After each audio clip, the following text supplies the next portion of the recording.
That's what the British people desperately want to see. Yet, almost 2 years after the barbaric attacks of October the 7th, hostages are still held by the terrorists of Hamas. Recent images show the hostages suffering and emaciated. Hamas even refuse to release all the bodies of the dead. I have met British families of the hostages. I see the torture that they endure each and every day, pain that strikes deep in people's hearts across Israel and here in the United Kingdom. The hostages must be released immediately, and we will keep fighting to bring them home. Let's be frank. Hamas is a brutal terror organization. Our call for a genuine two-state solution is the exact opposite of their hateful vision. So we are clear. This solution is not a reward for Hamas, because it means Hamas can have no future, no role in government, no role in security. We have already prescribed and sanctioned Hamas, and we will go further. I have directed work to sanction other Hamas figures in the coming weeks. Meanwhile, the man-made humanitarian crisis in Gaza reaches new depths. The Israeli government's relentless and increasing bombardment of Gaza, the offensive of recent weeks, the starvation and devastation are utterly intolerable. Tens of thousands have been killed, including thousands as they tried to collect food and water. This death and destruction horrifies all of us. It must end. We have evacuated the first group of sick and injured children to the United Kingdom to be treated by the NHS, and we continue to increase our humanitarian support. But still, nowhere near enough aid is getting through.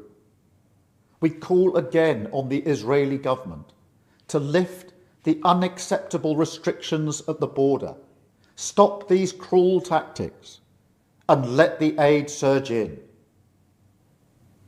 With the actions of Hamas, the Israeli government escalating the conflict, and settlement building being accelerated in the West Bank, the hope of a two-state solution is fading. But we cannot let that light go out. That is why we are building consensus with leaders in the region and beyond around our framework for peace. This is a practical plan to bring people together behind a common vision and a series of steps, including the reform of the Palestinian Authority, that takes us from a ceasefire in Gaza to negotiations on a two-state solution. We will keep driving this forward.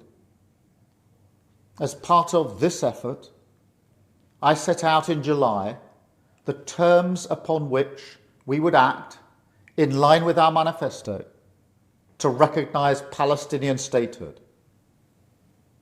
That moment has now arrived.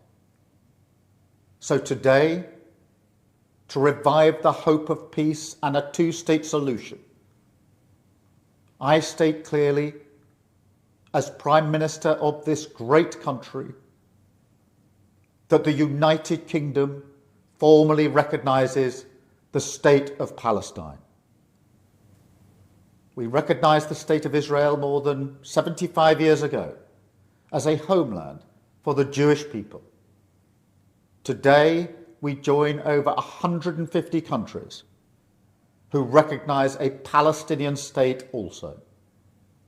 A pledge to the Palestinian and Israeli people that there can be a better future. I know the strength of feeling that this conflict provokes. We have seen it on our streets, in our schools, in conversations we've had with friends and family.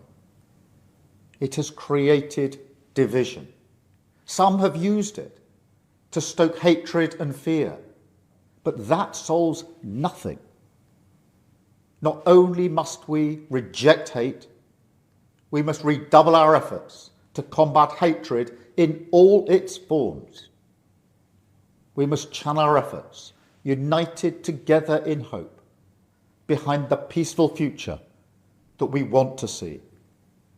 The release of the hostages, an end to the violence, an end to the suffering, and a shift back towards a two-state solution as the best hope for peace and security for... Keir Starmer has just crossed a line no British leader has dared to touch in decades.